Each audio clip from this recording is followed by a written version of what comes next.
watching the CNN news broadcast, and I saw these young Africans, who would travel to North Africa, to Libya, Tunisia, trying to cross the Mediterranean Sea to get into Europe, for a better life. Yeah. And I was really shocked by this, because a lot of them died in the ocean. The boats would capsize and they would die. And so I was truly disturbed by this. So I made a decision. I said, I don't know what I can do. I don't have money. I'm not a politician. I don't know the inroads of Africa because I never lived on the continent. I had been there twice, before I come this time. I had visited Africa 2 times previously. But anyway, I made the decision, to pack my things and leave America and come to Africa. And since I've come, I've started this movement called One Africa, the only solution. Yeah. And basically, what I preach, what I teach, is the unification of the African continent, politically, economically, socially, making the continent one country, one country, building a strong, powerful African base and foundation, just like the Chinese have done, the Russians, the European people have done, the Canadians, and other superpowers. We have the potential here in Africa to do the same thing because we have the resources, we have the people, we have the land. There's no sense for us to be 55 states and divided like we are. And we can become one country and one world superpower, and it could change the dynamic of Africa overnight. This is my belief. Okay, so what made you think you should come to Africa in the first place? Well, Africa is ground zero for the struggle and the liberation and the survival of African people, because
teach them. They know what they want to know. And proof of that is that I've asked young African people on several occasions, do they know who Patrice Lumumba was? And most of them don't know who he was. Yeah. You know, a Pan-Africanist, you know, a giant, Yeah. you know, but they don't know who he is or who he was, Yeah. and how he was betrayed by his own people, Yeah. you know? So knowing that Africa has the youngest population on earth, the average age here is 19. We have the youngest population on earth. We have the land. We have the mineral resources. We have the people. We can turn this continent into a superpower overnight if we unite the continent. I've been told that the Congo, the DRC, the Democratic Republic of Congo, is the richest nation on earth in terms of minerals and natural resources. The richest nation on earth, but at the same time it's the poorest. Wow. Because the minerals and the resources are not in control of the government, you know, the way it should be. For instance, Muammar Gaddafi, remember President Gaddafi of Libya? Yeah. He shared the wealth, the oil wealth amongst his people. You know, Libya had, you know, great oil wealth, and I assume it still has great oil wealth, even with his demise, Colonel Gaddafi. But he shared the wealth with his people. Okay, so we have minerals in all of the African countries. We have resources in the ground. In the ground, this is the wealthiest continent on the face of the earth. God has blessed this continent to be the wealthiest continent on the face of the earth.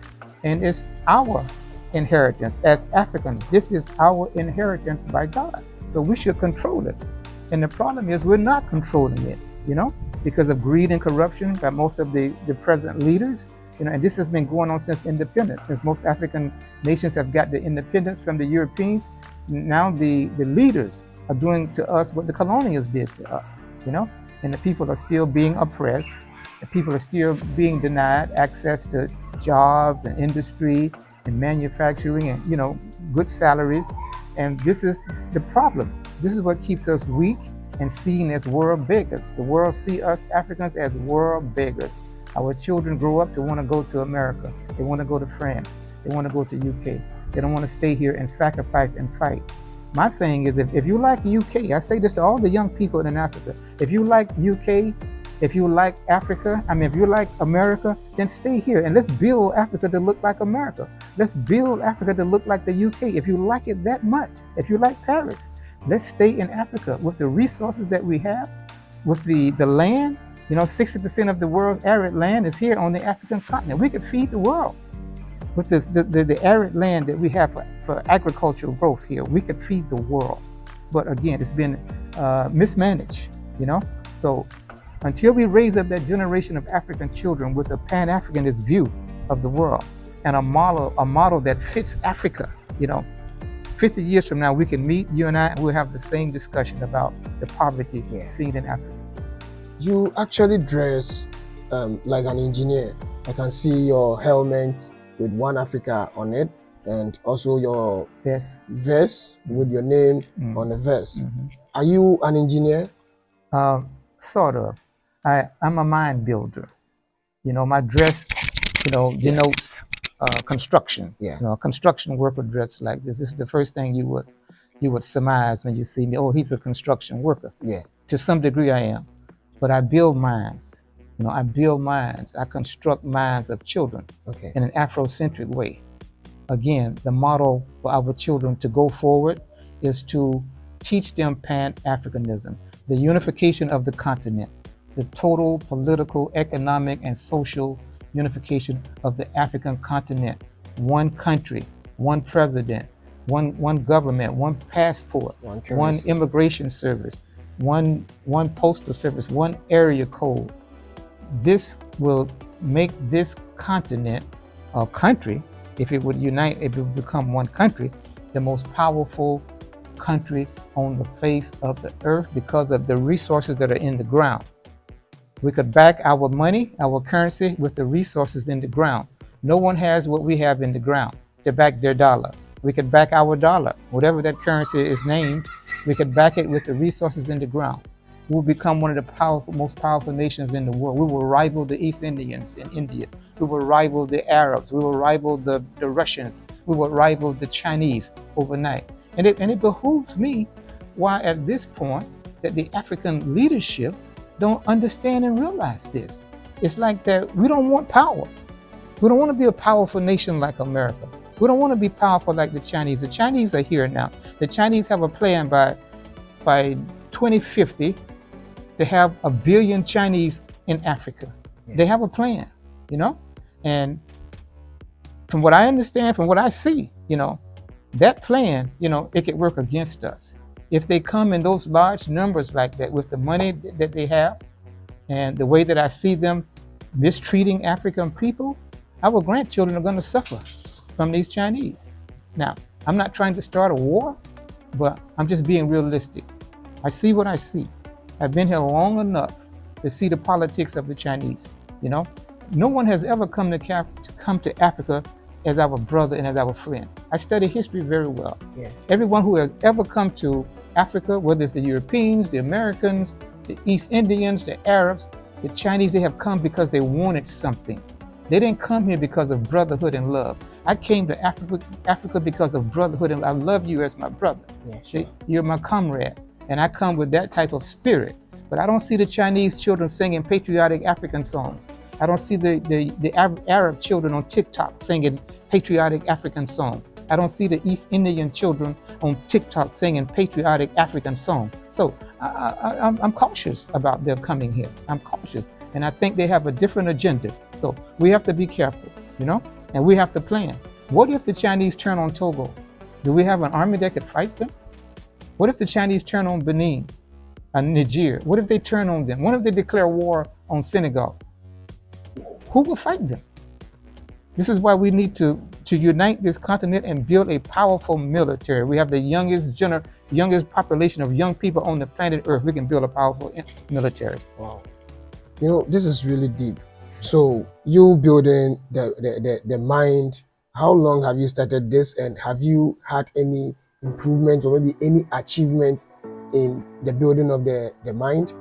It's still in the early stages. As I stated earlier, I've been here 2 years in August. I've been in Africa 2 years in August, 2 years in Ghana in October of this year. I've been in Ghana for 2 years. So okay. I'm slowly building, getting recognition, you know, as Mr. Yusuf, the mind builder. I'm you know, writing books, children's books, selling books, you know, on a small scale right now. But I'm beginning to build a strong social media presence, you know. And I think this is how I'm really going to get my message out there, you know, through the use of social media.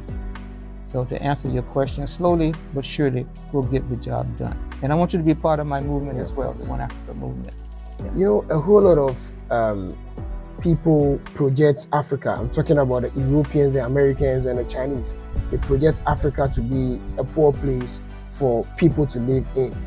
You being a diaspora living in America for a very long time before coming to Africa, what do you really think of that kind of quote that people normally put out there about Africa? Well, again, it's done by design, because the multinationals know that if you and I, you know, who are African brothers, I was raised in the diaspora, right? You were raised on the continent. You're indigenous to this continent. But the enemies of Africa, they know that if you and I would make this marriage, you know, the Black American, the African American, and we would make this marriage with the indigenous African, this would be a strong marriage. This would be a marriage made in heaven. Why do I say that? The Black Americans, we are the wealthiest and the most educated group of Black people on earth. The Black Americans, the African Americans, we are the most educated and wealthiest group of Black people on earth. We have a $2 trillion income, an aggregate, a combined income of $2 trillion a year. Now, what if we brought that $2 trillion to Africa, right? With the resources that are already here, with the young population that can build a strong military, unite the continent as one country. We'll be a power, we'll be a force to reckon with, you know? So it's to the advantage of the enemies of Africa to keep this miseducation about Africa and what's going on in Africa, to keep you and I from forging this brotherhood, this African global power structure. It's to their advantage to keep this from happening, and that's what they're doing. If I'm supposed to say this, I am also going to blame you, the diasporas out there that are watching me, and that are not even trying to make an effort to come back to Africa, I will blame you guys, because you guys know that Africa is really the key to the world. You guys know you're supposed to come back to Africa earlier before this time, but you never made a move. Now that you know that the thing is getting to its worst moment, you guys are coming back to Africa. Don't you think you guys has also played a major role in the downfall of Africa, being a diaspora? Yes and no. Yes, because it is true. It is factual what you're saying. But you got to understand the miseducation of the Black Americans, who have been miseducated a very long time about who we are. I remember back in the 60s and the 70s, it was, the early 70s, it was taboo to say you were an African or you were Black, or to identify with Africa. We didn't want to identify with Africa. I'm old enough to remember those times. I was a young man in my early 20s, in the early 70s. I'm 72 years old now. So I remember when it was not vogue to say, I love Africa, I'm an African, I'm Black, So there was a long period of miseducation since slavery. We didn't come out of slavery in America and say, African power, let's move back to Africa. We didn't have that understanding because we had been cut off from our roots, from our past, from our history, from our language, from our spiritual beginnings. We had been cut off, our names, our diet, our dress. We had been totally cut off. We were a damaged people. So it took a process. It took time for us to get the awareness to where we started to understand, we need to go back home. We have something to offer. Those are our people. We need to be with them. They have the land, they have the resources, they have the young population, all of the ingredients that we need to make this a happy union. So the awareness movement started, the Black awareness movement. They started, calling it, the Black Panther Party, the Nation of Islam, the Marcus Garvey movement, even your country, the Black Star comes from Marcus Garvey. He was the first Pan-Africanist, right? The Black Star, Dr. Nkrumah got this from Marcus Garvey. So this awareness movement, it took its time, it took phases to garner this Pan-Africanist thought. And it's happening now. What you're seeing is starting to blossom now. So it's not that the Black Americans should be at fault because we didn't come 100 years ago. We didn't understand. We were miseducated. It's different now. If we don't come now, then we could be at fault. You can hold us responsible now because with the advent of social media, there's nothing that you can't know about the world and what's going on this earth. If you watch social media, you can get everything you need, all the information that you need. So I strongly urge the African American people to come back. And it's part of my movement, to recruit them. Whatever I can do, whatever I can say, I'm going to be constantly, with a passion, trying to recruit our brothers and sisters to come home, to come back home. And it's a job. I know it's a job. I'm using my family as a model. They don't want to come to Africa because of all of the miseducation again. They haven't grown the awareness yet about Africa and where they need to be. They don't have the love and the loyalty to Africa like I do. I have a love.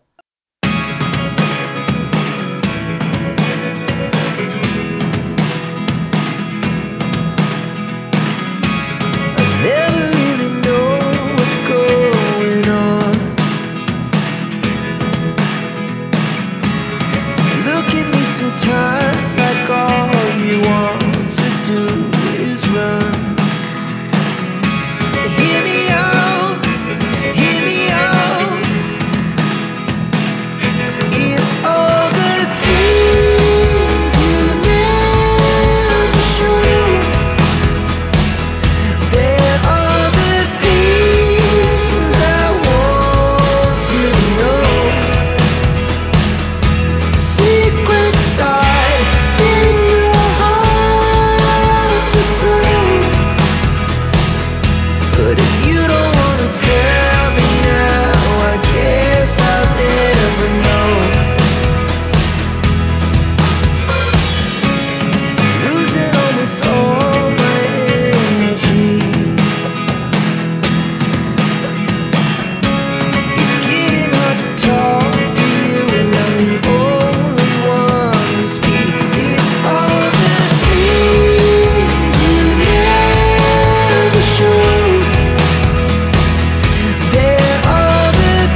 African American. The blame is on the indigenous African as well, because you have been poisoned by colonialism. And I'll give you an example of what I'm saying. You've been poisoned. Now, you are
So we're following their model. So we're both at fault. You can't put all the blame on the Black American and say we're at fault because we didn't do this, we didn't do that. But the blame is on both parties. We were bitten by the same dog, and we were poisoned by the same people. So in this case, if you were to be in, like, as you are in these shoes, what are you doing to correct this kind of mistakes that our leaders did way back before, now that we are suffering for their mistakes? As I told you before, I'm writing children's books. I'm starting with the elementary level children, trying to turn the page of colonialism and neo-colonialism.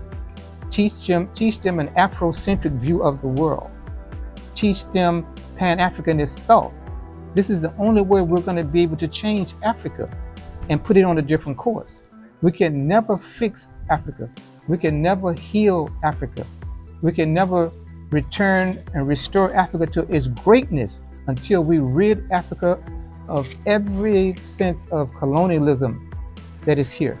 And we can start with Lake Victoria. You know Lake Victoria. Lake Victoria is named after one of the European queens, right?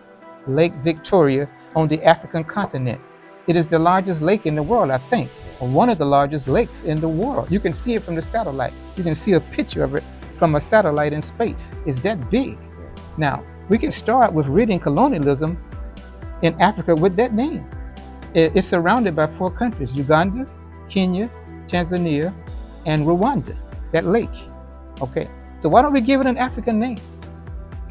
This is one way we can show that we're serious about ridding this continent of colonialism. Let's change the name of Lake Victoria to Lake Cleopatra or something like that, an African name. Yeah. You know, we have my final question. We have more than 2 million people of African Americans in America. And 2 million people, yes, of African Americans? Yes, I'm just... No, it's 50 million of us there. Yes. Okay. 50 million. Okay, 50 million people. 50 million African American people in America. Mm-hmm. Okay, so I think the ones that have moved to Africa are few. They are not even up to 5%. So what, you being an African American, what are you also doing to them, those that are in the States that are not willing to move to Africa to solve Africa problems, to unite Africa together? What are you doing to them in order for them to also move back to Africa, in order for us to build Africa as one country? Well, this video right here that we're doing is one medium. that we can use. And I'm also starting a YouTube channel. I haven't started my channel yet, but again, with the success of social media and the power of social media, I will get my message out there. God willing, I will get my message out there. And like I said, I will do everything I can, everything within my power, to get this message to our brothers and sisters in America, to encourage them, to come back home, to bring their education, to bring their wealth back to this continent, because this is ground zero for the struggle, for the liberation, and the survival of African people is here, boots on the ground. So I encourage our brothers and sisters in America, starting with my own family, we need to come home. Now, this is a job, this is a job. I may not see the success of this one united continent, but I believe I can be part of the legacy, that one of those people who came from America and who helped, who joined, who started this movement of bringing our people home and raising the awareness of indigenous African people to what we need to do in terms of turning that page of colonialism and neo-colonialism on this continent. Wow. Do you have something to tell your loved ones that are watching you? Maybe, I guess you are in a hurry to also attend to somebody, so no, please. well, again, starting with my own family, like I said, I love you all, my brothers, my sisters, my uncles, my aunts, my cousins, whoever, my friends and so-called friends. We need to come back home. We need to come back home. The struggle is here. The struggle for us African people is on this continent, not in America, not in UK, not in Canada, not in all of these places where we have been taken and dehumanized. This is home. You need to understand that we are the original people on the planet Earth, the Africans. Everybody left this continent looking like us. Everybody left this continent looking like us. And you see the Chinese, they look like Chinese because they left Africa looking like us. Check their DNA, they have African DNA. Wow. Every race on the planet of Earth has African DNA. Our DNA is indestructible, meaning that anytime you mate with, an African mates with any other race, an African was just born. Our DNA is indestructible. And once the invaders understood that our DNA was indestructible, they needed a way to conquer us and to dominate us. So they went into the laboratory of our minds and they taught us that God was a white man. God is a white man and you should pray and worship him. So for people coming up out of slavery, like my people in America, we just come up out of slavery and you're telling me that God looks like the people who enslaved me. That's damaging. Yeah. That is mind-blowing. That is damaging. So we are very damaged people. The same thing in Africa. After colonialism, they left us with this thought. They went into the laboratory of our minds because they see they can't genetically destroy us because our DNA is indestructible. So they say we will go into the laboratories of their minds. We will teach them that God is a white man. Worship him. Worship this white man as your God and your Savior. And it worked. We were conquered. This is how they conquered us. So those of us who are aware, we have the job, we have the task of restoring the greatness of Africa, teaching our people that we are a great people. We come from great kingdoms and we are the original people. Anybody else who don't look like us, they're just a copy of us. Anybody else on the planet who don't look like us, they're just a copy of us. They left Africa looking like us. Wow. Yeah. Guys, if you are watching this video, please kindly subscribe to our channel. And this is Doctor. I wish Doctor would put his social media page out there. Maybe if you want to support him, you want to follow him too, maybe you can also learn a whole lot of things from him. So Doc, I wish you could put something out there. I will. Yeah, we will. So yeah, you can follow me on Facebook, Instagram, I'm on Twitter. I'm on all those handles now. Yeah. So with what's name? Maybe you can just Mr. Yusuf. Mr. Yusuf. Yes. All right. So as you're watching, you also support Mr. Yusuf and you support Clevio. And guys, I have a